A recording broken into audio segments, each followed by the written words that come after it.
Jennifer handed me her phone at our campaign rally and said, "Stop bothering me." I looked at the screen. Pregnancy test, positive. We hadn't touched in 9 months. The rally was loud, 300 people in the high school gymnasium, volunteers wearing green t-shirts with Brennan campaign team across the chest, local TV cameras in the back catching every word. I was supposed to give a speech in 10 minutes about honest leadership. That was my campaign slogan. Brennan for Portland, honest leadership. We'd printed it on buttons, 2.5 inches across, smooth blue enamel that caught the gymnasium lights. I'd pinned one on our daughter Lily that morning, the metal click when it closed. She'd touched it, smiled at me like I'd given her something precious. Now I stood backstage holding Jennifer's phone, staring at that positive pregnancy test result, and my brain was trying to do math it didn't want to solve. 9 months.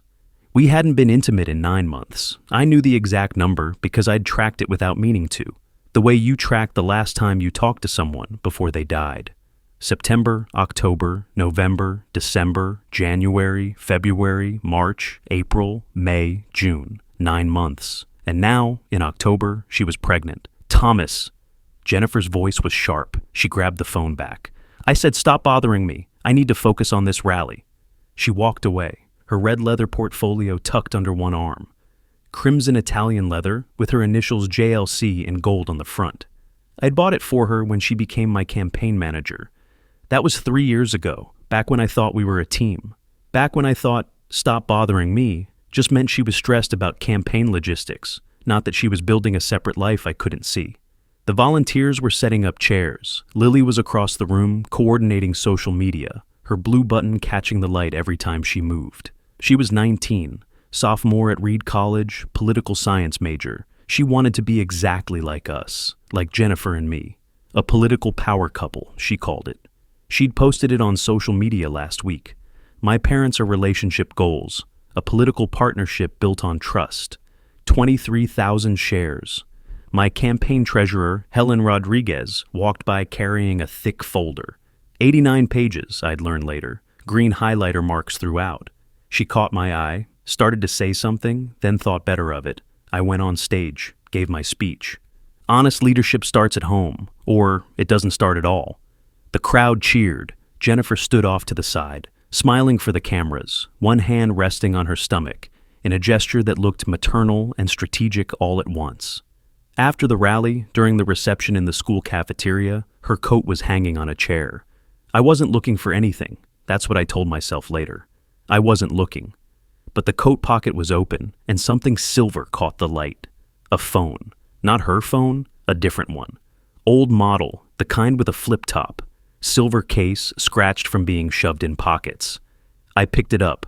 The weight was wrong. Too light, cheap, disposable. I opened it. The plastic snap. That satisfying click. 412 text messages, all to someone saved as R. My hands went cold. I scrolled. The texts were recent, daily, hourly, sometimes. Can't tonight. T wants to do debate prep. He's asking questions about the pregnancy. Deal with it after the election. Stop bothering me when I'm with T. We'll handle him then. T. That was me. I was T, not Thomas, not husband. Just a letter. A problem to be handled. The most recent message was from 2 hours ago. After the rally, usual place. I looked up. Jennifer was across the room, laughing with someone. I didn't recognize him at first. Tall, early 40s, expensive suit. Then I placed him. Ryan Matthews, political strategist. He worked for Marcus Webb, the man running against me for mayor. Jennifer touched his arm. Casual, familiar. I stood there holding that cheap silver phone, 412 messages burning into my palm, and I understood something fundamental had shifted in my life. Not shifted, shattered, but the volunteers were watching. Lily was posting photos to social media, her parents at the rally, the perfect political family. The cameras were still rolling, so I put the phone back in Jennifer's coat pocket, smiled, shook hands, thanked everyone for coming, and I started counting. 412 messages. 9 months without intimacy. 5 weeks until Election Day. The math wasn't adding up. Or maybe it was adding up perfectly, and I just didn't want to see the answer. I didn't know I was pinning a lie to my daughter's chest when I fastened that blue button on her shirt that morning. The campaign headquarters was on Hawthorne Boulevard, second floor above a coffee shop. 23 staff members, desks crammed into what used to be a dance studio. Lily had decorated the walls with volunteer photos, all those people in green t-shirts believing in something. It was past midnight when I let myself in. Everyone had gone home. I sat at my desk and pulled out my laptop. Campaign calendar, travel logs, credit card statements. I wasn't investigating my opponent anymore. I was investigating my own life. The calendar showed everything. Every meeting, every trip, every hour accounted for. September through June, the 9 months Jennifer and I hadn't touched. But the calendar also showed when we had traveled together.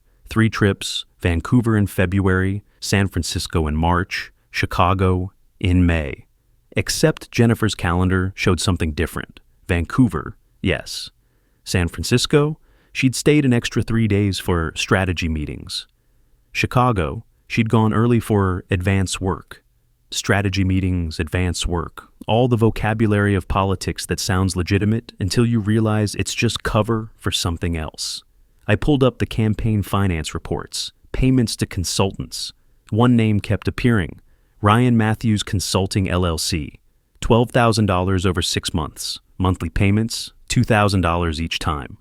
We didn't have a contract with Ryan Matthews. He worked for the opposition. Why would we pay him? I opened Jennifer's desk drawer. The red notebook was there, spiral bound, wire binding that clicked when you opened it. Water damage on one corner, her handwriting filled the pages. Strategy notes, donor names, meeting times, and codes. R, Tuesday 9 p.m., usual. T asking questions, R says to deflect. After election, R and I discuss next steps. There was a page near the back where she'd written the same phrase over and over, like she was practicing, stop bothering me. Stop bothering me, stop bothering me. Like a mantra, like a weapon. I heard a sound and looked up. Helen was standing in the doorway. She'd let herself in with her key. She was holding that thick folder, the one I'd seen at the rally. Thomas, she said, I was hoping you'd be here. Helen Rodriguez, 62 years old, campaign treasurer. She'd worked with me for 8 years on city council. Before that, she'd been a CPA for 40 years. If Helen said there was a problem with the numbers, there was a problem with the numbers. I found something, she said. She set the folder on my desk. 89 pages. Green highlighter throughout. Not subtle highlighting, the kind where someone was angry while they marked it. I opened it. Page 37, Helen said. I flipped to it. Payment to Ryan Matthews Consulting, $2,000. Authorization signature, Jennifer Brennan. Page 41, another payment. Same amount, same signature. Page 47, 52, 58, and 63. I flipped through them. 6 payments, $12,000 total. There's no contract, Helen said. Her voice was quiet, careful. No board approval, no deliverables, just payments to Ryan Matthews, who works for Webb. I stared at the highlighted numbers. $12,000 of our volunteers' money. People who skipped meals to donate $20. Single mothers, college students, retirees on fixed incomes. Thomas, Helen's voice cracked. Did you authorize $12,000 to the man who's trying to defeat you? I looked at her. No. She nodded, sat down. We didn't say anything for a long time. Then she pointed to another section of the folder. There's more. Expense reports. Hotel stays Jennifer claimed for campaign trips. Except the hotels were in Portland. We were already here. Show me. She pulled out receipts. The Heathman Hotel. 3 nights in April.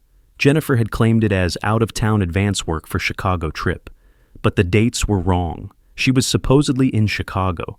But the hotel receipt had a Portland address. I pulled the security logs for this building, Helen said. She handed me another printout. Badge access. Every time someone swipes in or out, it records the time. I looked at the log. Jennifer's badge. Late night entries, 11 p.m., 11:30 p.m., midnight, 3 times a week for 4 months. And right below hers, at the exact same times, badge, Namajorzun 24, Ryan Matthews, he had a badge. To our campaign headquarters. My campaign manager had given our opponent's strategist access to our building. I'm sorry, Helen said.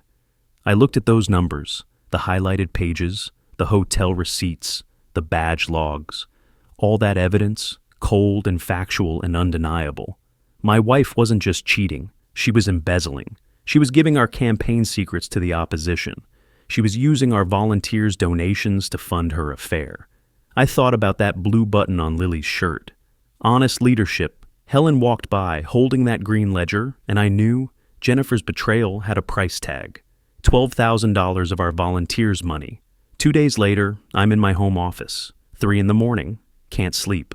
There's a coffee cup on my desk that's been cold for hours, but I keep drinking it anyway. I've been cross-referencing everything. Not like a husband anymore, like an investigator, like I'm building a case against an opponent. Jennifer's purse is on the kitchen counter.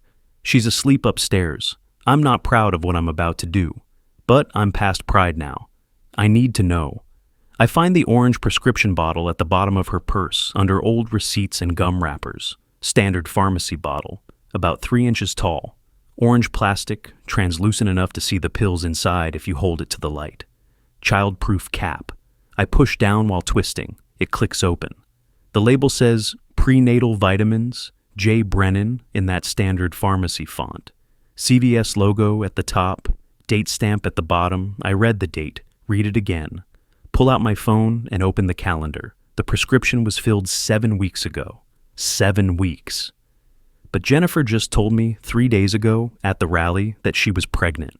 Found out that morning, she'd said, surprised us both. Except she'd been taking prenatal vitamins for 7 weeks, which means she knew. She'd known for almost 2 months and hadn't told me. I shake the bottle. The pills rattle, that distinctive vitamin rattle.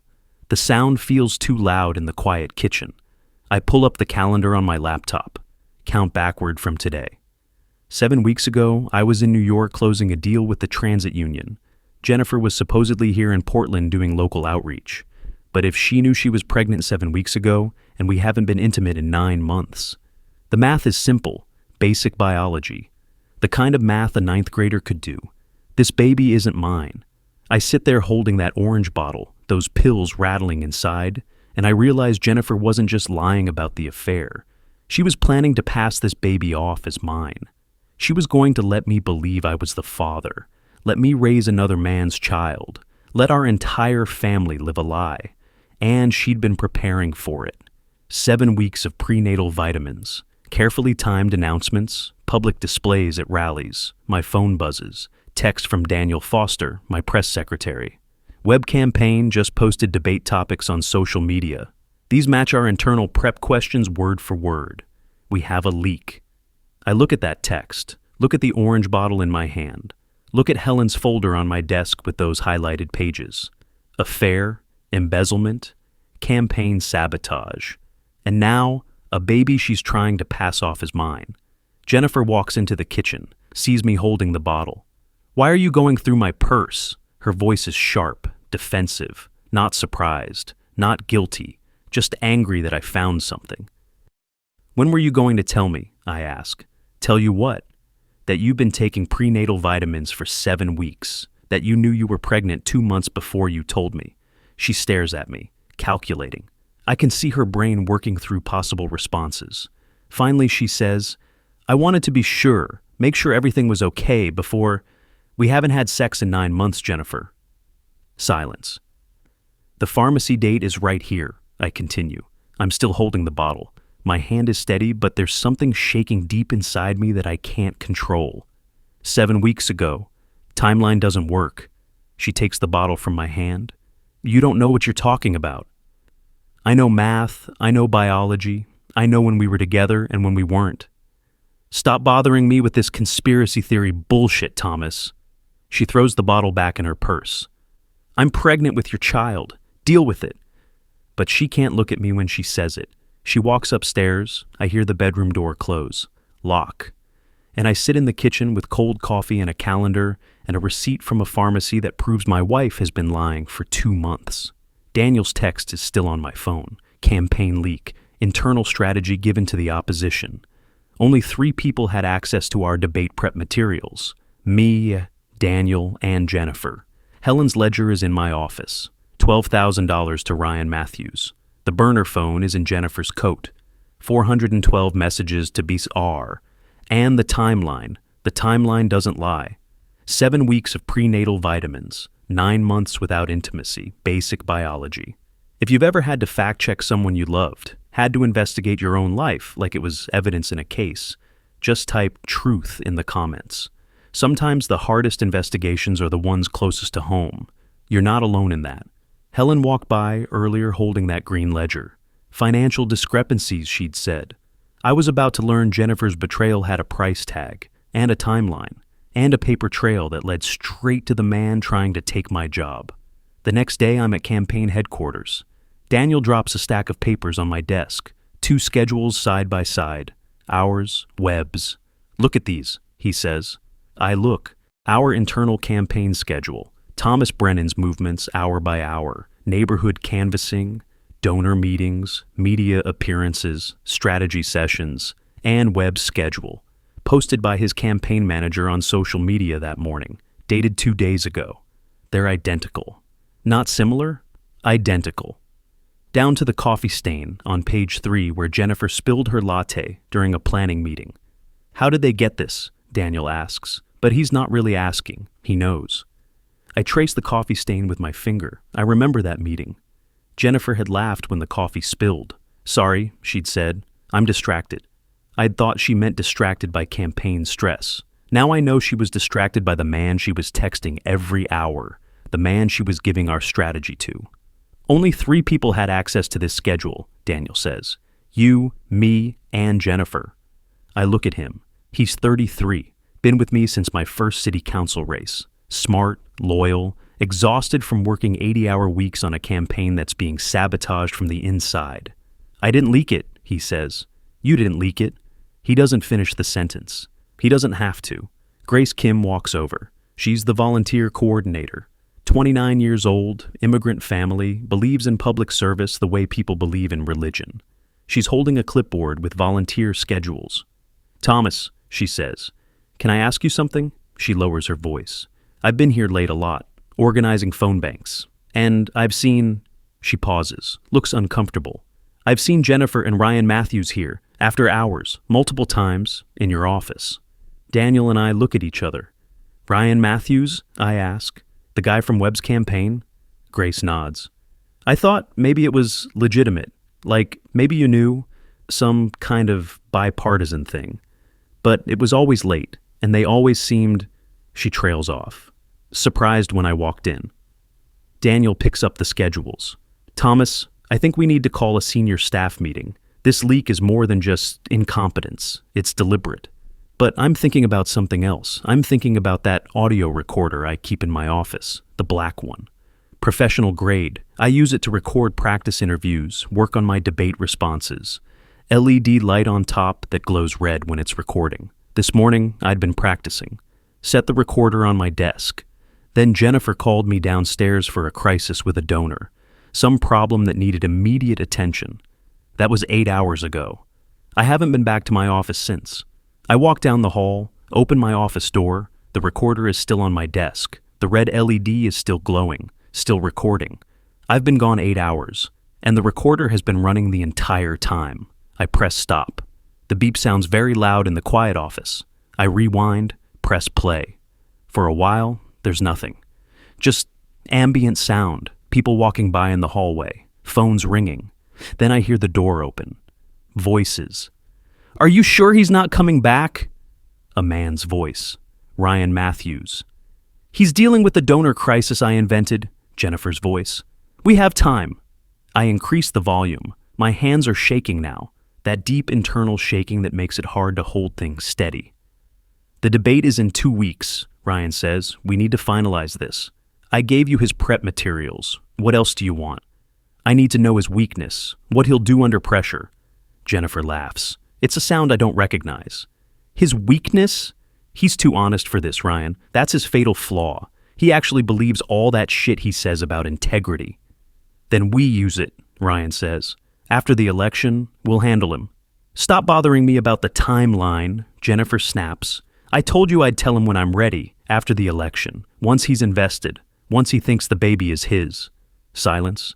Then Ryan. You're sure about the timeline? He won't do the math? He's a politician, not a mathematician. And even if he figures it out, what's he going to do? Blow up his own campaign? Humiliate himself? No, he'll stay quiet. He's too good a man to do anything else. She pauses. That's what makes this so easy. The recording continues. They talk about debate strategy, about our donor list, about how to leak information to the press without it tracing back to them. I listen to my wife and my opponent's strategist planning how to destroy me, using my honesty as a weapon, using my love for my daughter as leverage, using my integrity as the very thing that would keep me silent. I sit in the dark, holding my honest leadership campaign in my hands. The campaign built on the biggest lie of my life. The recorder is still playing. Jennifer's voice, Thomas is going to win this election, and then we're going to take it from him. He just doesn't know it yet.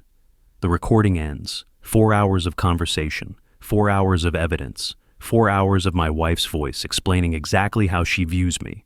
Too honest, too good, too easy to manipulate. I sit there. The office is empty. Outside, I can hear volunteers making phone calls.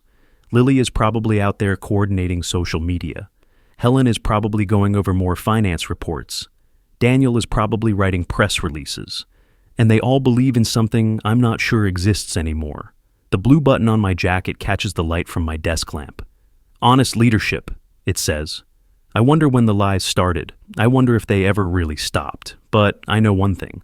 I can't unknow what I know now. I can't unhear that recording. I can't unsee those highlighted pages in Helen's folder, or that burner phone with 412 messages, or that orange prescription bottle with its 7-week-old secret. I've been building a campaign on honesty. And I've been living a marriage built on lies. 5 weeks until Election Day. 2 weeks until the debate. And I have a choice to make about what kind of man I'm going to be when nobody's watching. Because Jennifer was wrong about one thing. I am a mathematician. And the numbers don't lie. I sat in the dark, holding my honest leadership campaign, built on the biggest lie of my life. The next morning, I meet Helen at a coffee shop 3 blocks from campaign headquarters. Not our usual place, somewhere nobody from the campaign goes. She's already there when I arrive, sitting in a back corner booth with that 89-page folder, the folder that's been living in my head for 2 days, the one with green highlighter marks like angry wounds across every page. I printed everything, she says when I sit down. She pushes the folder across the table. It's heavy, substantial, the weight of evidence. 6 months of payments, $12,000 total, all to Ryan Matthews Consulting, LLC. I open it. Page after page of payments, $2,000, monthly, like clockwork. Jennifer's signature on every authorization form. There's no contract, Helen says. Her voice is very quiet, very careful.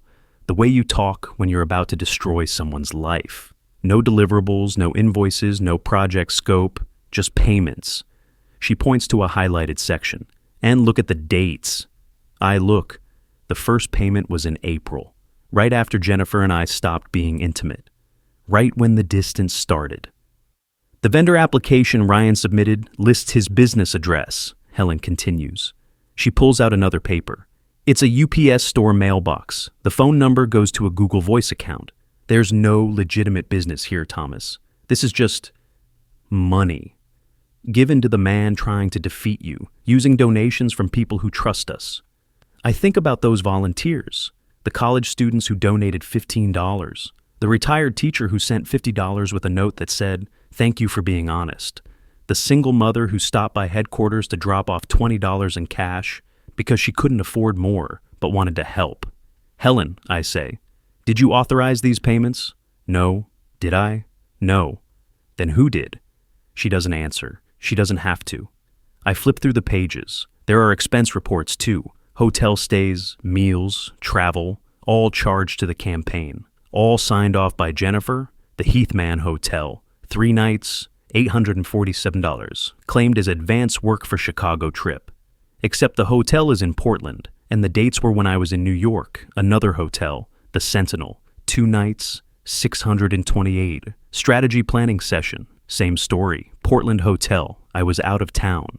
I pulled the credit card statements, Helen says. She slides another stack of papers across the table. Room service charges, 2 dinners, 2 bottles of wine, charged to our campaign account. My hands are very still on the table. That deep internal shaking has turned into something else. Something cold and analytical. I'm not hurt anymore. I'm documenting. How much total? I ask. Including the consultant payments, $18,000. I look at her. She's 62 years old. She's worked in politics for 40 years. She's seen corruption, embezzlement, fraud. But her eyes are wet. Thomas, she says, I'm sorry, I know what this means, but you need to know, this isn't just personal. This is a crime, campaign finance violation, embezzlement. If this goes to the election commission, they'll investigate. If they investigate, they'll find everything, including, she pauses, including the affair. Good, I say. She looks surprised. Let them find it, I continue. Let them find all of it. The payments, the hotels, the leaked strategy, all of it. But Lily, I know, and I do know. I know exactly what this will do to my daughter. I know how it will shatter her illusions about her parents' perfect political partnership. I know how it will change everything she believes about love and marriage and trust. But I also know something else. I can't protect her by lying. I can't build her future on a foundation of fraud. Helen reaches across the table, takes my hand. What are you going to do? I don't know yet, I say, but I'm done being quiet. The folder sits between us. 89 pages, green highlighter marks, evidence that my wife used our volunteers' money, people who skipped meals to give us $20 to pay her lover. Did you authorize $12,000 to the man who's trying to defeat you? That night, I confront Jennifer in my home office, just the two of us. The door closed. I put Helen's folder on the desk between us. All 89 pages, the red spiral notebook next to it, her notebook, the one with all the coded meetings with R. We need to talk, I say. Jennifer looks at the folder, the notebook. Her face doesn't change. No surprise, no guilt, just a kind of cold assessment. What's this? She asks. Campaign finance records, $18,000 in unauthorized payments and expenses, all to or for Ryan Matthews. I open the folder to a highlighted page. Your signature on every authorization. She glances at the page. Those were legitimate consulting fees. For what? Strategy work. Ryan Matthews works for Marcus Webb, the man running against me. What strategy work could he possibly do for our campaign?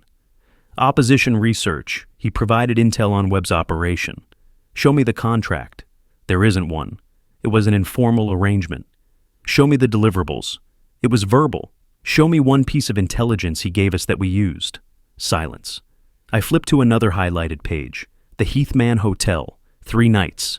You claimed it as advance work for Chicago, but the hotel is in Portland, and I was in New York those dates.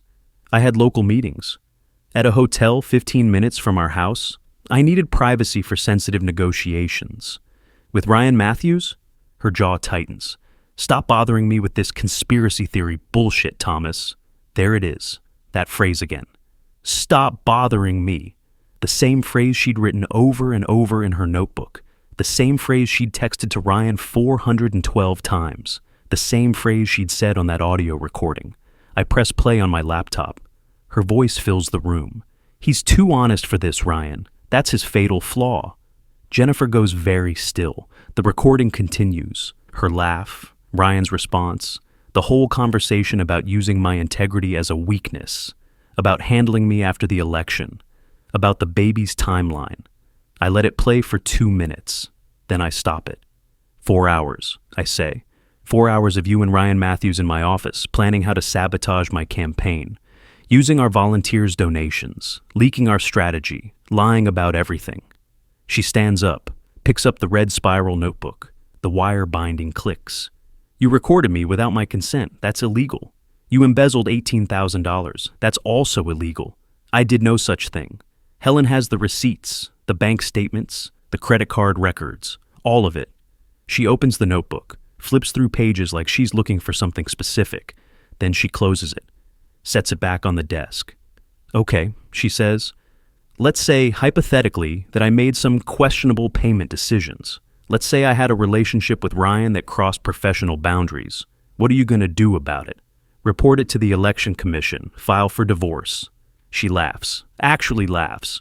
You want to tell Lily? You want to tell our volunteers? Go ahead. Destroy the campaign. Destroy her dream of following us into politics. Be my guest. She walks to the door, puts her hand on the handle. But you won't, because you're too good a man. That's what makes this so easy. She opens the door, pauses, looks back at me.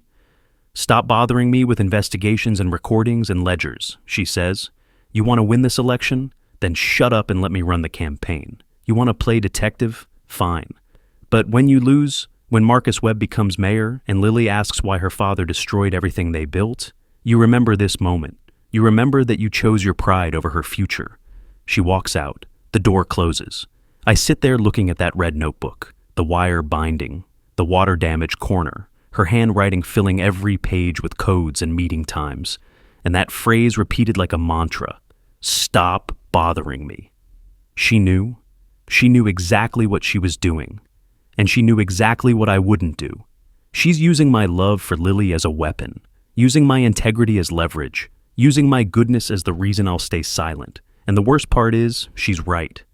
I don't know how to fight this. I don't know how to expose her without destroying everything else. You're too good a man. That's what makes this so easy. The next day, I drive to Patrick Sullivan's house. He's 68 years old, former state senator, my mentor, the man who convinced me to run for city council 8 years ago. His study is full of books, political memoirs, biographies of civil rights leaders, photos from his 30 years in office. He pours 2 cups of coffee, hands me one, sits down across from me. You look like hell, he says. I feel like hell. Tell me. So I tell him everything. The pregnancy that can't be mine, the burner phone with 412 messages, the $18,000 embezzled from campaign funds, the leaked strategy, the audio recording, the confrontation with Jennifer. Patrick listens, doesn't interrupt. When I finish, he's quiet for a long time. What do you want to do? He finally asks.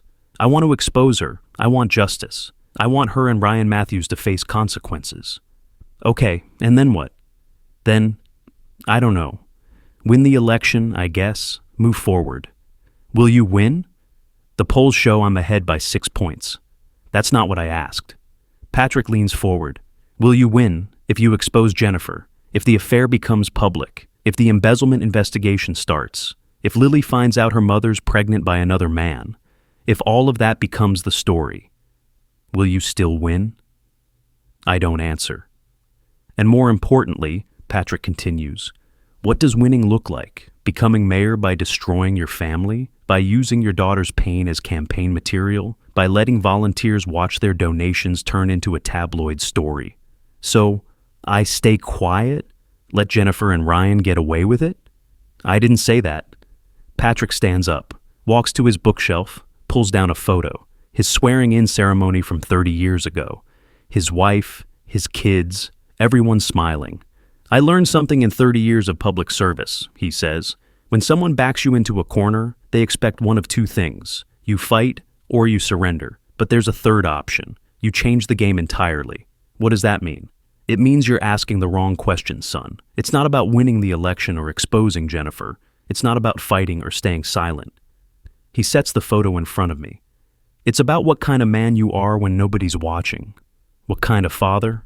What kind of leader? I look at the photo. Then I look down at my green volunteer t-shirt, the one I'm wearing, the one with grass stains on the hem from the rally where I knelt down to talk to a kid, comfortable, worn in, the smell of industrial laundry detergent. Those volunteers, Patrick says, pointing to my shirt, they believed in honest leadership. The question isn't what Jennifer did. The question is, do you? I think about that blue button, the one I pinned on Lily, the one she wears every day. Honest leadership. I don't know how to do this, I say. Nobody does, Patrick says. That's what makes it leadership. Those volunteers believed in honest leadership. The question is, do you? 2 days later, I'm at campaign headquarters. It's 7 in the evening. The office is full of energy, phone banks running, volunteers everywhere in their green t-shirts. The air smells like pizza and coffee and exhaustion. Lily is at the front of the room, standing in front of a projector screen. 25 volunteers watching her. She's giving a presentation on social media strategy. Okay, she says, so our engagement rates are up 43% this month. We've reached 23,000 followers, and our most successful post was... She clicks to the next slide. It's a photo. Me, Jennifer, and Lily. campaign headquarters. All of us wearing blue buttons, smiling. A political partnership built on trust. The volunteers clap. This post got 4,200 shares, Lily says. She touches her blue button, the one on her shirt. I can see the gesture from across the room, that unconscious pride. And the comments were incredible. People saying they want what my parents have. They want to build careers with their partners. They want that kind of trust. She clicks to another slide. So, I created a whole series around it. Why I'm running for office someday. It's a 5-part series about my parents' marriage and political partnership, about how they built something together, how they prove you can be successful and in love, how honest leadership starts with honest partnership. My chest feels tight. She clicks through the slides. Photos of Jennifer and me at rallies, at city council meetings, at volunteer events, all carefully curated, all showing the perfect political couple. Part 5 goes live tomorrow, Lily says. It's called A Marriage Like Mom and Dad's, Relationship Goals for My Generation. I'm really proud of it. The volunteers are nodding, taking notes. A few are taking photos of her slides with their phones. Grace Kim raises her hand. Lily, your parents are seriously inspiring. Like, my boyfriend and I always fight about work-life balance. But your mom and dad prove you can have both. Lily beams. Exactly. That's the whole point. They're proof that you don't have to choose. You can have love and ambition, trust and success. She clicks to her final slide. It's a quote, in large letters. Honest leadership starts at home, Thomas Brennan. Under it, my dad taught me this, and watching my parents live it every day taught me what real partnership looks like. That's why I'm running for office someday, to build what they built. 4,800 shares on the initial post. She just said 23,000 followers reached. I do the math. 23,000 people have seen my daughter's declaration that she's building her political career on the foundation of her parents' marriage. A marriage that doesn't exist, a partnership that's fraud, a trust that's shattered. She's building her entire political identity on our lie. And I have 2 weeks until the final debate. 2 weeks to decide if I'm going to let her keep believing. Daniel walks over to me. Good news.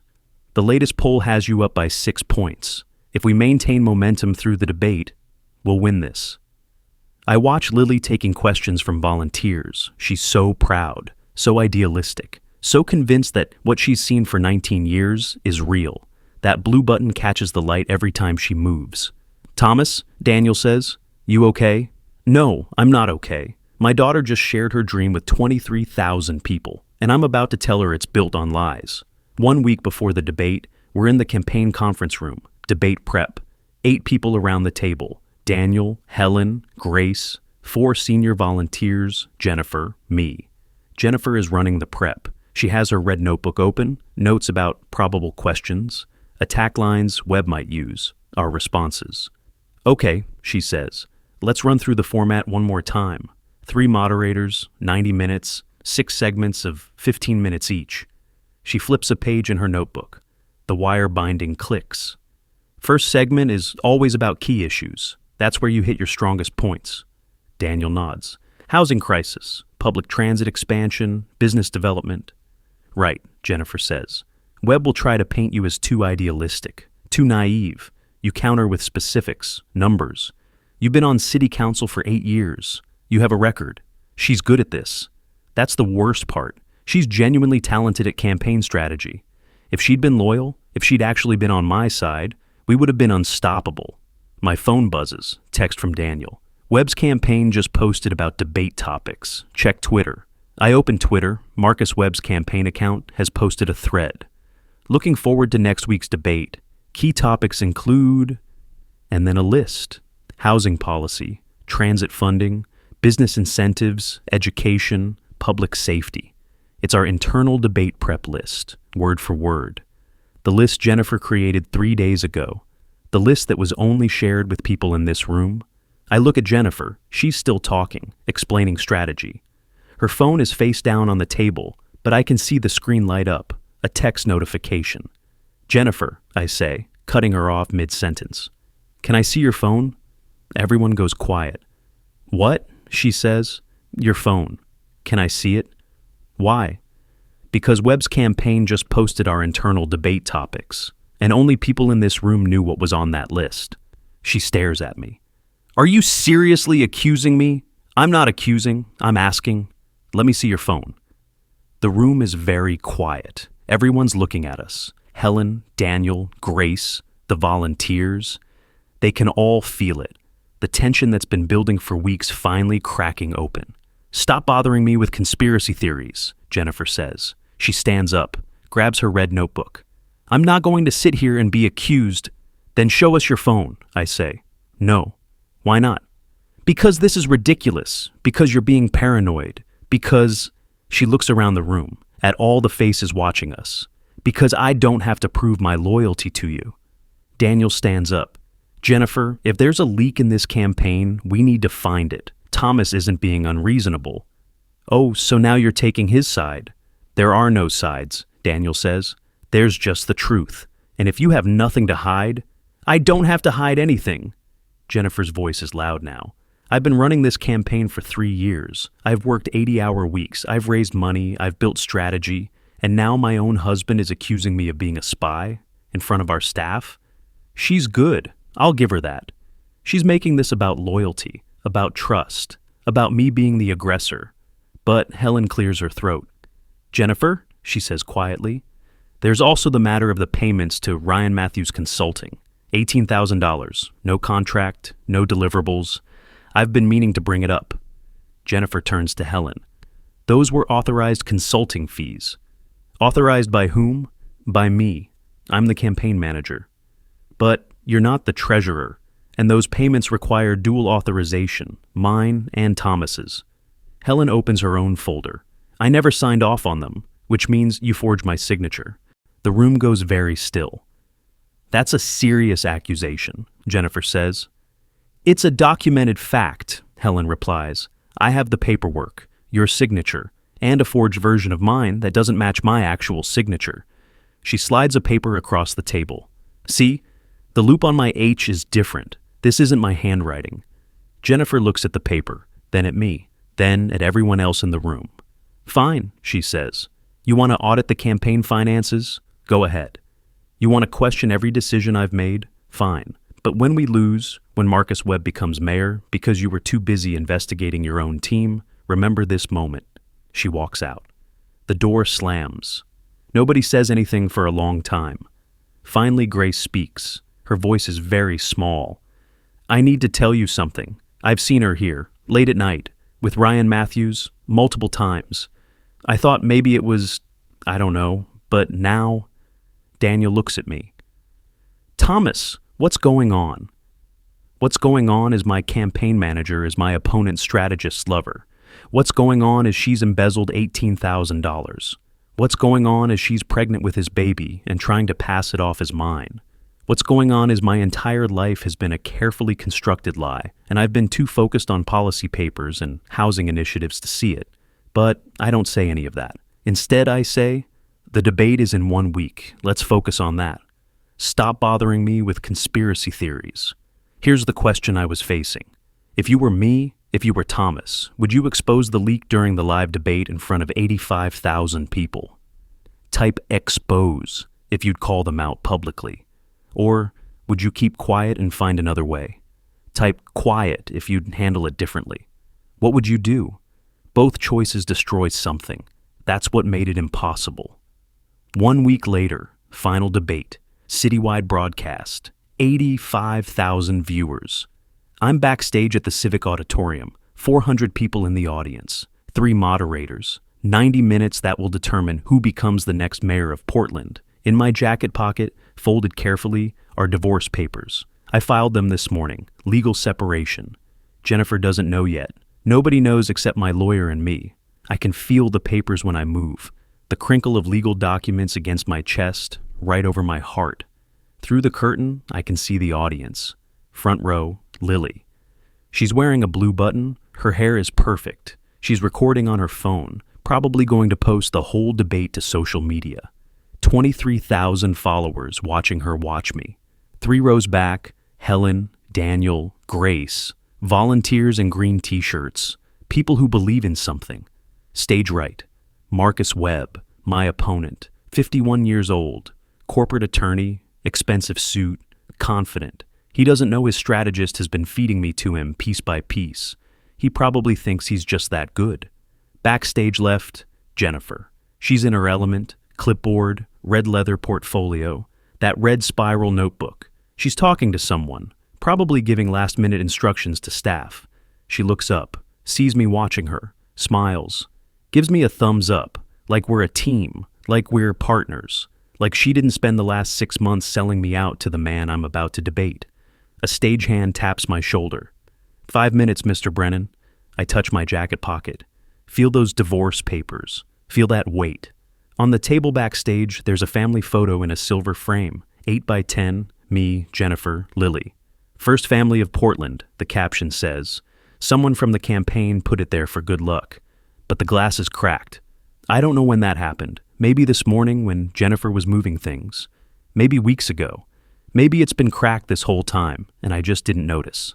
I pick up the frame, run my finger over the crack. The glass is cold. The metal frame is cold. Everything is very cold. 2 minutes, the stagehand says. I set the photo down. Walk toward the stage. Jennifer intercepts me. Hey, she says. She straightens my tie. You've got this. Remember, housing crisis first. Hit him on the numbers. I gave you the perfect opening. I look at her. Really look at her. I wonder if she's always been like this, or if something changed, or if I was just too focused on city council votes and budget proposals to see it. Thomas, she says, you okay? Yeah, I say. I'm okay. Good, because this is it. This is what we've been working toward for 3 years. After tonight, you're going to be the next mayor of Portland. She kisses my cheek. Quick, professional.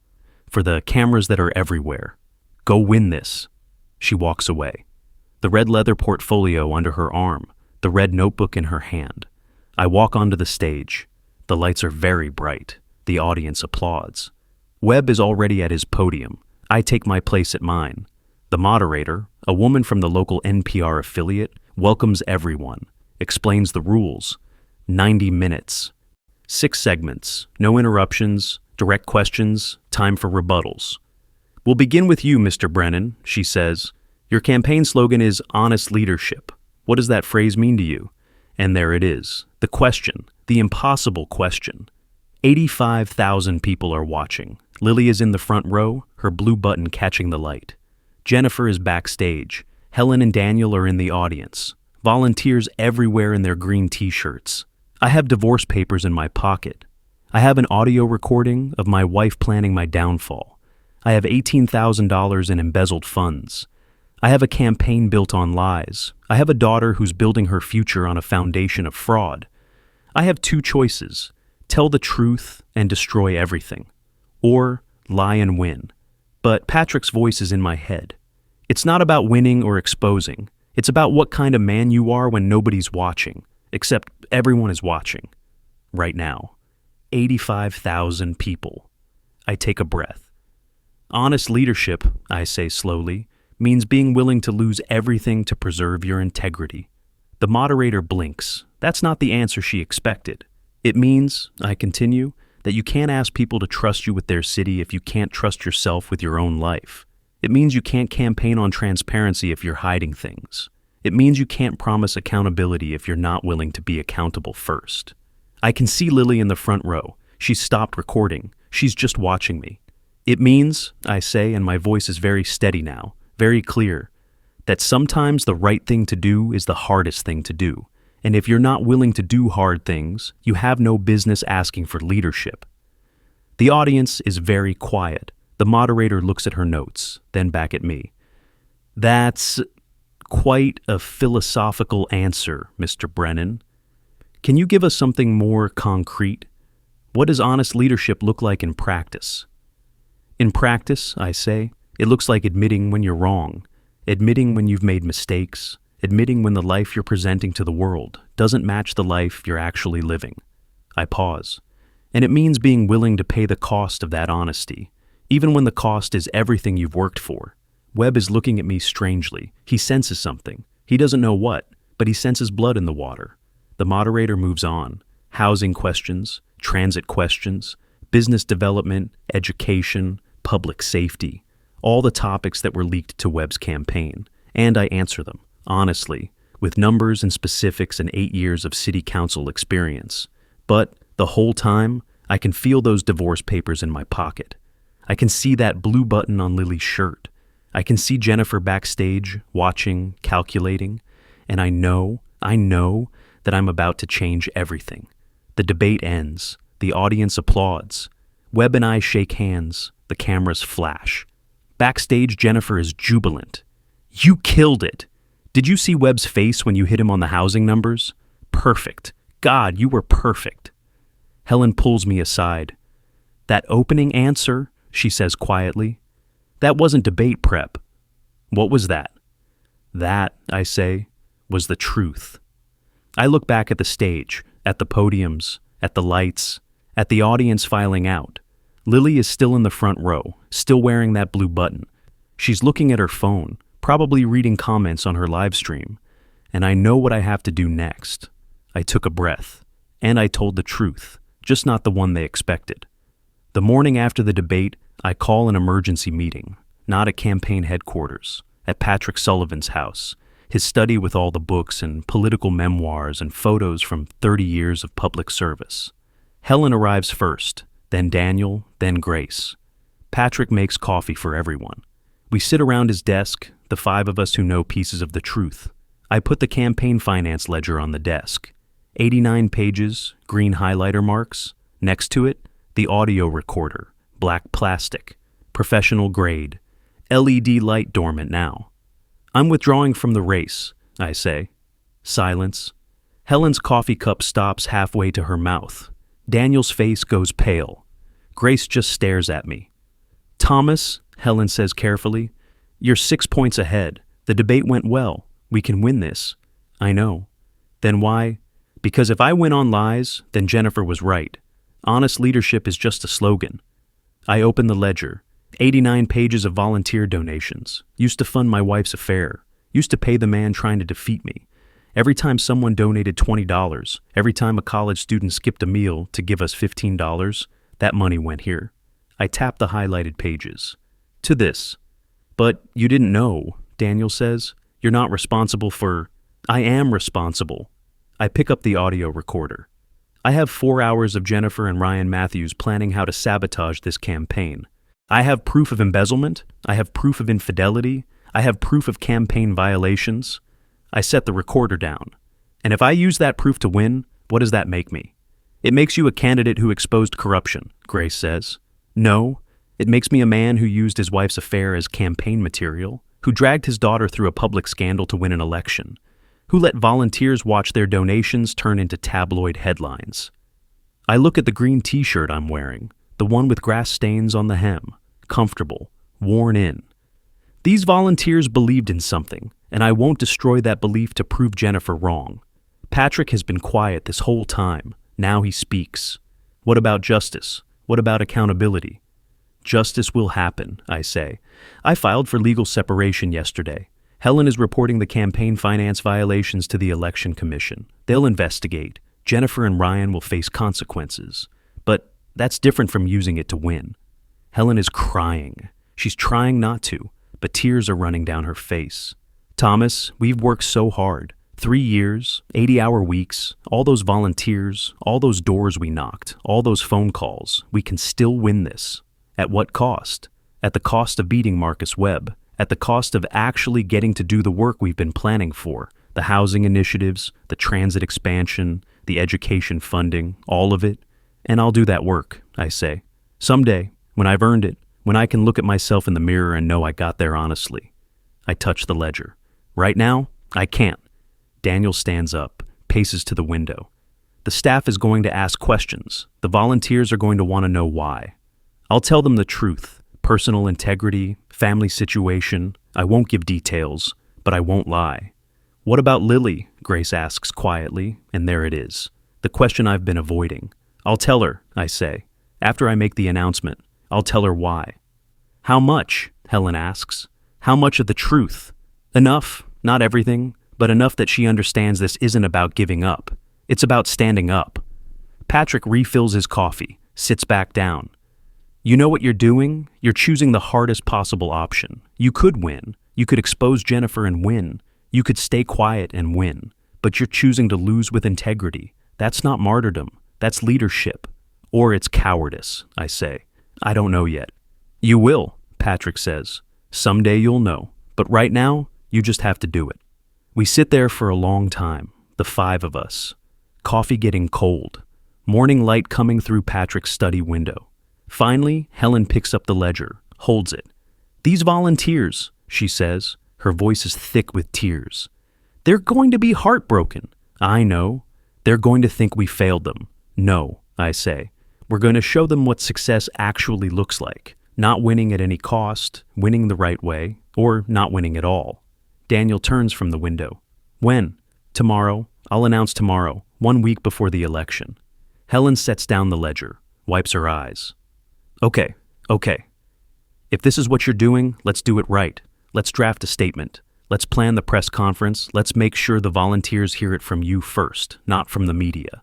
She's already thinking strategically, already moving into campaign mode, even though the campaign is ending. That's Helen. That's why I trust her. Grace pulls out her phone. I'll text the volunteer coordinators. Emergency meeting tonight. Tell them it's important. Thank you, I say. Patrick stands, puts his hand on my shoulder.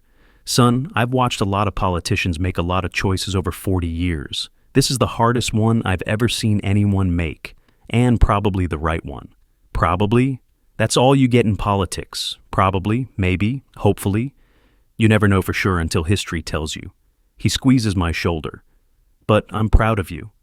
I look at the ledger, the recorder, the green t-shirt I'm wearing. If I win on lies, then Jennifer was right. Honest leadership is just a slogan, and I won't do that to these volunteers. That night, I'm sitting in my kitchen with Lily, just the two of us. Late evening, the house is quiet. She's scrolling through her phone, reading comments on her debate live stream. Dad, people are saying you crushed it. Webb looks so unprepared when you hit him on the housing numbers. And that opening answer about honest leadership, it's getting shared everywhere. I'm holding that blue campaign button, the one I took off my jacket, 2.5 inches across, smooth enamel, Brennan for Portland, honest leadership. Lily, I say, I need to talk to you about something. She looks up, sees my face, sets her phone down. What's wrong? Where do I start? How do I tell my 19-year-old daughter that everything she's believed about her parents' marriage is a lie? That the political partnership she's been writing about, the one with 23,000 shares, doesn't exist? That her mother is pregnant with another man's baby? I'm withdrawing from the race, I say. She blinks. What? Tomorrow, I'm going to announce that I'm withdrawing from the mayoral race. But, she looks confused. But we're winning. The polls. I know. Then why? I set the blue button on the table between us. Because winning isn't the point. Integrity is. She picks up the button, looks at it. I don't understand. Your mother and I pause. Choose my words carefully. We're not doing well. Our marriage has some serious problems. And I can't ask 647,000 people to trust me with their city when I can't trust myself with my own family. What kind of problems? The kind that require us to separate. The kind that mean the partnership you've been writing about. It's not real, Lily. It hasn't been real for a long time. Her face goes pale. Are you getting divorced? Yes. Because of the campaign? Because of the stress? No, because your mother made some choices. And I made some choices. And those choices mean we can't be together anymore. She's crying now, quietly. But you guys you're perfect together. Everyone says so. I've been writing about it. I've been telling people, I know, and I'm sorry. I'm so sorry that we let you believe something that wasn't true. She removes her blue button, the one from her shirt, sets it next to mine on the table. 2 buttons. Same message, different meanings now. This is because of her, isn't it? Lily says. Mom, something she did. I don't answer. Dad, what did she do? Lily, tell me. I'm not a kid anymore. I'm 19. I've been running your social media. I've been part of this campaign. I deserve to know why you're throwing it all away. I look at her. Really look at her. She's right. She's not a kid. She's a young woman who's been building her future on a foundation I'm about to demolish. Your mother had an affair, I say quietly, with Ryan Matthews, Marcus Webb's strategist. Lily's hand goes to her mouth. She's pregnant, I continue. And it's not mine. The timeline doesn't work, and she was going to pass the baby off as mine. Let us all live a lie. Oh my God. She also embezzled $18,000 from the campaign, paid Ryan with volunteer donations, leaked our strategy to Webb, all of it. I pause. And I have proof, recordings, financial records, all of it. Lily is sobbing now, full broken sobs. Then why are you withdrawing? Why aren't you exposing her? She deserves, because that's not who I am. I reach across the table, take her hand. I could expose her. I could use all that evidence to destroy her and win the election. But then what? Then I'm the man who used his wife's affair as campaign material, who dragged his daughter through a scandal to win. But she did terrible things. And she'll face consequences, legal consequences. But I won't become like her to beat her. I won't teach you that winning requires compromising everything you believe in. She's still crying, but she's listening. You've been writing about us, I say gently, about our marriage, about political partnerships, about relationship goals. And that's my fault. We should have been honest with you. We should have told you things weren't okay, but we didn't. And now you've built this whole vision of your future on something that wasn't real. She picks up that blue button again, holds it. Honest leadership. Yeah. I shared that post with 23,000 people, Dad. I told everyone I wanted to build what you and Mom built. I know. And now I have to tell them it was all fake? No, I say. You tell them what real leadership looks like. Leadership isn't about perfect marriages or perfect campaigns. It's about making the right choice even when it costs you everything. She looks at me, tears running down her face. Dad, you could have destroyed them publicly, won the election. Why didn't you? I touch the button in her hand. Because winning at their level would mean losing at yours. And I won't teach you that politics requires becoming a liar. She cries. I cry. We sit at that kitchen table with 2 blue buttons between us and the wreckage of everything we thought we knew. What happens now? She finally asks. Now I make a public statement, file for divorce, face whatever comes, and I start over. And Mom, your mother will have consequences, legal ones, professional ones. But that's between her and the Election Commission and the courts. My job is just to be your dad and to show you what integrity actually costs. She looks at the 2 buttons on the table, hers and mine. Can I keep mine? Of course. It doesn't mean what it used to. No, I say. It means something better. It means the person who stayed honest when it cost everything. She puts the button back on her shirt, the metal click when it closes. I love you, Dad. I love you too, sweetheart. My daughter picked up that blue button and put it back on. Not because of what it used to mean, but because of what it means now. The next morning. Press conference, campaign headquarters, 65 reporters, cameras everywhere. The volunteers are here too, 140 of them. Green t-shirts filling every chair, lining the walls, crowded in the doorway. Helen and Daniel are standing behind me. Patrick is in the back row. Grace is crying already. I can see her in the 3rd row, mascara running. Lily is watching from home. I asked her not to come. She doesn't need to be here for this. Jennifer is here though. Stage right. She doesn't know what I'm about to say. She thinks this is a momentum speech. 1 week until the election. Final push. I have my statement on the podium. White pages, my handwriting. My hand trembles slightly when I pick them up. Thank you all for coming, I say. The microphone feedback is sharp. I'm going to read a statement, and then I'll take a few questions. The room settles, cameras focused, reporters ready. I unfold the statement. The paper crinkles too loudly. 1 week from today, Portland will elect its next mayor. I am announcing that I am withdrawing from that race. The room explodes, shouts, questions, camera flashes. I raise my hand. Please, let me finish. It takes a minute for them to quiet down. I'm withdrawing because honest leadership starts at home, or it doesn't start at all. Over the past several weeks, I've learned some things about my personal life that require my immediate and full attention. Things that mean I cannot, in good conscience, ask the people of Portland to trust me with their city when I am dealing with significant family issues. A reporter shouts, What kind of family issues? I look at him. The private kind. I won't be sharing details, but I will say this. I cannot stand on a stage and promise transparency and accountability while hiding fundamental truths about my own life. Jennifer is staring at me from across the room. Her face is white. I want to be clear, I continue. This is not about the campaign. This is not about policy disagreements or political calculations. This is about personal integrity. And I've realized that winning an election by compromising that integrity would be the worst kind of loss. Helen is crying. So is Grace. So are at least 20 volunteers that I can see. To the volunteers who have worked so hard, I say, and my voice cracks slightly, who have given time and money and energy, I am sorry. I know this feels like failure, but I promise you, this is not giving up. This is standing up. This is showing you what I actually believe, not just what I say on campaign posters. A reporter shouts, "Mr. Brennan, are you saying your wife had an affair?" I fold the statement. I'm saying that honest leadership requires being willing to lose when losing is the right thing to do.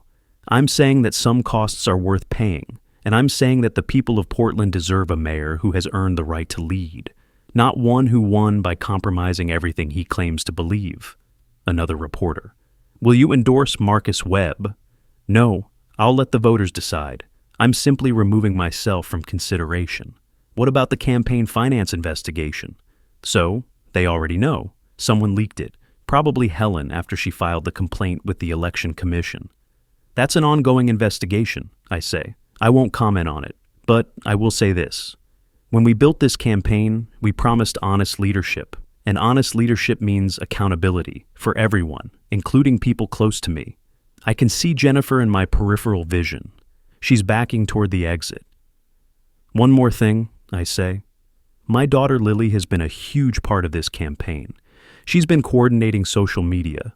She's been writing about political partnerships and relationship goals and the future of public service. I pause. And I want her to know, real leadership isn't about perfect families or perfect campaigns. It's about doing the right thing when the right thing costs you everything. That's the lesson I hope she takes from this. Not that we failed, but that we chose integrity over victory. I step away from the podium. The room erupts again. Questions shouted from every direction. Helen puts her hand on my arm. Daniel is already moving me toward the exit. Patrick is running interference with reporters. As we leave, I see that silver photo frame on a table, the one with the cracked glass.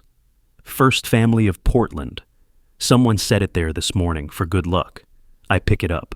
The glass is cold. The crack runs right through the middle of our faces. I set it back down. Leave it there. Outside, in the parking lot, volunteers are standing in small groups. Some are crying, some are angry, most look confused. A college student, can't be more than 20, walks up to me. She's wearing a green t-shirt. "Mr. Brennan," she says, "I donated my grocery money last month, $50, because I believed in you." "I know," I say, "and I'm sorry." "Don't be sorry." She's crying but smiling at the same time. "You just taught me more about politics in 10 minutes than I learned in 4 years of college. Thank you." She walks away. Helen leans against my car. "The Election Commission called. They're opening a full investigation into the campaign finances. Jennifer and Ryan will both be called to testify." "Good. Marcus Webb is already releasing a statement. He's promising to run a clean campaign for the final week. She checks her phone. "He's actually thanking you for your service to the city." "That's decent of him, Thomas." Helen looks at me. "You just gave up everything?" "No," I say. "I gave up an election, but I kept the thing that matters." The volunteers are still standing around. Some are leaving, some are staying. All of them are wearing those green t-shirts. "Brennan Campaign Team," the shirts say. I'm wearing mine too, grass stains on the hem. The smell of industrial detergent, comfortable, worn in. We didn't win the election, but we won something else. Something harder to name, but easier to keep.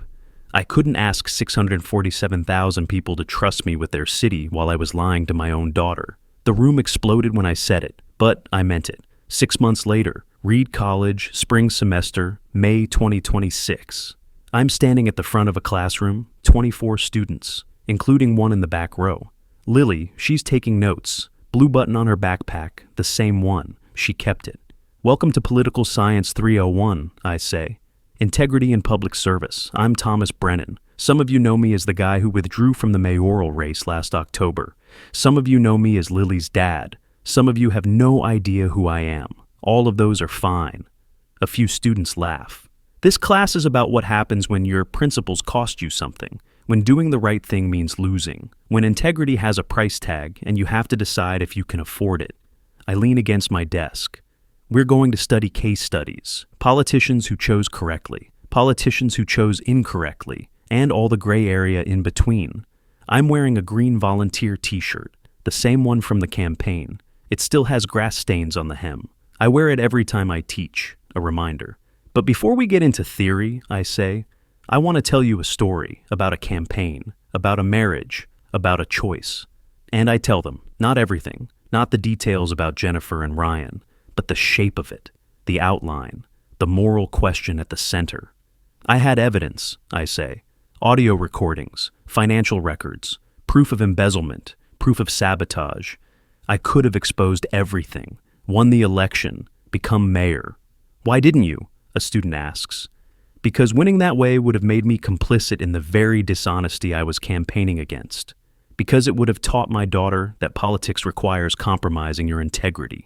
Because 140 volunteers had given everything to a campaign about honest leadership, and I couldn't betray that belief just to win. Another student raises her hand. But didn't you betray them by quitting? That's a fair question, I say. And some of them saw it that way. Some of them were angry, felt like I gave up, felt like I wasted their time and money. I pause. But others understood that sometimes the most powerful thing you can do is walk away. Refuse to play a rigged game. Show people what integrity actually costs. Lily is watching me from the back row, taking notes. Her blue button catches the light every time she moves. After class, students file out. Lily stays. You did good, Dad, she says. Thanks, sweetheart. You know what I realized? What? That button. She touches it on her backpack. When I first got it, it meant you and Mom. Perfect political partnership, relationship goals, all that stuff I posted about. I know, and after everything happened, I took it off, put it in my desk drawer, couldn't look at it. I remember. But then I realized something. The button doesn't mean what it used to. It doesn't mean perfect family or perfect campaign. It means you, just you, the one who stayed honest when it cost everything. She picks up her backpack. That's why I kept it. That's why I still wear it. Not because of what we were, because of what you taught me we should be. She kisses my cheek, heads toward the door, pauses. Oh, she says, I got an email from the baby's caseworker. Jennifer said I could meet my half-sister if I want. She's 8 months old now. Do you want to? Yeah, Lily says. I think I do. She didn't ask to be born into this mess, and she's my sister. She smiles. Someone taught me that family isn't about who you're born to. It's about who shows up. She leaves. I sit at my desk, look around the empty classroom, sunlight coming through the windows. My black audio recorder sits on the desk. I use it now to record lectures, to help students who miss class. The same recorder that captured Jennifer's confession. Now, it's just a teaching tool. On my desk, there's a syllabus. Week 1, the cost of integrity. Week 2, when winning means losing. Week 3, leadership through loss. 24 students signed up for this class because they want to understand what happened. They want to learn from it. And maybe that's worth more than one mayoral term would have been. Maybe. 1 week later. Campus coffee shop. Lily meets me after my office hours. We sit outside. Spring weather, Portland in May. Perfect. She pulls something from her wallet. That blue button.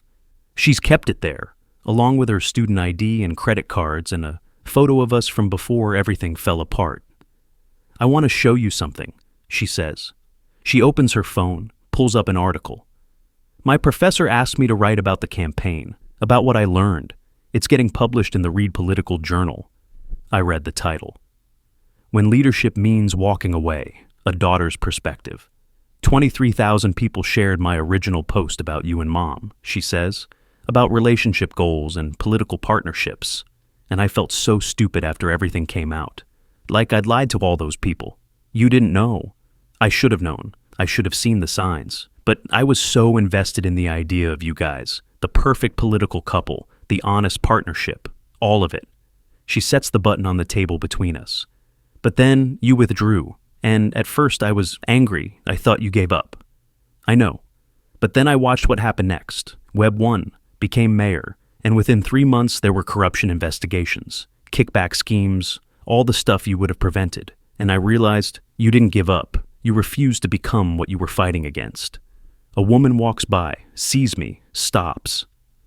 Mr. Brennan, I just wanted to say I voted for you, or I would have if you'd stayed in the race. And at first I was mad, but then I saw your class listing at Reed, and I just wanted to say thank you for teaching my daughter what real integrity looks like. She walks away before I can respond. Lily smiles. That happens a lot, huh? More than you'd think. She picks up the button, turns it over in her hands. I wrote something in the article. Want to hear it? Sure. She reads from her phone. My father taught me that honest leadership isn't about perfect families or winning elections. It's about being willing to lose everything to preserve your integrity. He pinned this button on me at a campaign rally, and at the time, I thought it represented my parents' partnership. Now, I know it represents something better. The courage to stand alone when standing alone is the right thing to do. She sets her phone down, looks at me. I kept the button, Dad, and I'm going to keep wearing it. Not because of what it used to mean, because of what it means now. She pins it back on her shirt. That metal click. That satisfying sound. I'm running for student government next year, she says, and I'm going to win. Not because I'm your daughter, not because I have some political legacy, but because I learned from you what real leadership actually costs. You're going to be great, I say. I know, she grins, because you taught me the most important lesson. Never stop bothering yourself with hard questions. That's integrity. And there it is, the motif, transformed. Jennifer used stop bothering me as a weapon, as a way to dismiss me, to push me away, to hide her lies. But Lily took that phrase and turned it into wisdom. Never stop bothering yourself with hard questions. That's what I teach now. That's what those 24 students are learning. That's what that blue button means when Lily wears it. Not perfection, not easy answers, not winning at any cost. Just the willingness to ask hard questions, to face hard truths, to pay hard prices, and to keep showing up anyway. We sit there in the spring sunshine, a father and daughter, a button between us that means something different now, something better. Thomas and Lily redefined what family means, not who you're born to, but who shows up when it costs them everything. If you've built your own chosen family, tell me about them in the comments. And if this story moved you, subscribe. I tell stories about integrity when the world says to compromise. I'll see you in the next one. 2 years later, Lily texts me a photo. She's won the student government election at Reed. She's standing on stage, and she's wearing that blue button. Honest leadership, it still says. But now it means the one who stayed honest when it cost everything. Jennifer's baby, Lily's half-sister, is 2 years old now. Lily visits her once a month. Ryan Matthews left Portland, but he pays child support. Jennifer lost her consulting business. The Election Commission investigation found evidence of campaign finance violations. She paid fines, lost her professional reputation. But the baby has health insurance, has a trust fund I set up, has a big sister who shows up. Marcus Webb served 1 term as mayor, lost his re-election bid due to corruption scandals. The new mayor, someone from my old city council, someone who learned from what I did, someone who understood that integrity matters more than winning. I still teach at Reed. Integrity in public service. 24 students every semester. Some semesters, Lily sits in the back. Most semesters, she's too busy with her own political science courses. She's going to run for city council when she graduates. She's going to win. Not because of me, because of what she learned from all of this. That leadership isn't about perfect campaigns or perfect families. It's about being willing to lose everything to preserve your integrity. It's about asking hard questions and facing hard answers. It's about showing up when showing up costs you everything. I keep that green volunteer t-shirt, still wear it teaching, still has grass stains on the hem. A reminder of 140 people who believed in something. We didn't win the election, but we won something better. We won the right to look at ourselves in the mirror. We won the right to teach others what we learned. We won the right to say, I stayed honest when it cost everything. And that blue button Lily wears, it's faded now. 2 years of wearing it every day. The enamel is scratched, the metal is tarnished, but she keeps wearing it because it doesn't mean what it used to mean. It means something better. It means never stop bothering yourself with hard questions. That's integrity. That's leadership. That's what I taught my daughter when I gave up everything to preserve something I couldn't name but couldn't lose. Honest leadership. Not the kind you campaign on, the kind you live, even when living it costs you everything, especially then.